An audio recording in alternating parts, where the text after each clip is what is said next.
En soos ek ouer word, nou het ek agtergekom, my familie eintlik en my kinders en my vrou, dat ek nie hoor nie en dat hulle my praat, my nie kan hoor nie. En my vrou het gesê, hoekom gaan ek nie vir hoorapparate nie? Vir my was dit net vir ou mense, so dit is nie my nodig nie. Ek sien hierdie daai velkleurige goed wat agter die ou mense se ore sit. En vandat ek hierdie gehoorapparate gegaan het, die eerste dag wat dit met my gebeur het, toe hulle my gehoor getoets het en dit ingesit het, en voor my op die tafel was so 'n plastiek dopie van 'n koeldrinkbottel. Toe ek hom so tik op die tafel en ek kon dit hoor, toe besef ek iets. En ek kon nie glo dat ek hierdie soveel geld betaal vir hierdie apparaat nie.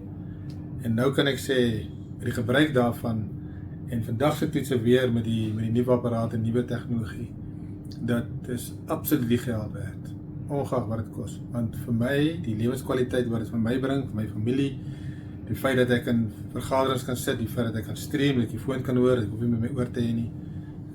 Al daai voordele maak dit 'n absolute wenner. As jy twyfel enigstens of jy moet, kom net vir 'n toets, gaan vir 'n toets. Laat hulle in die ore sit, loop daarmee met 'n week. Ek waarborg, jy gaan 'n stelletjie koop.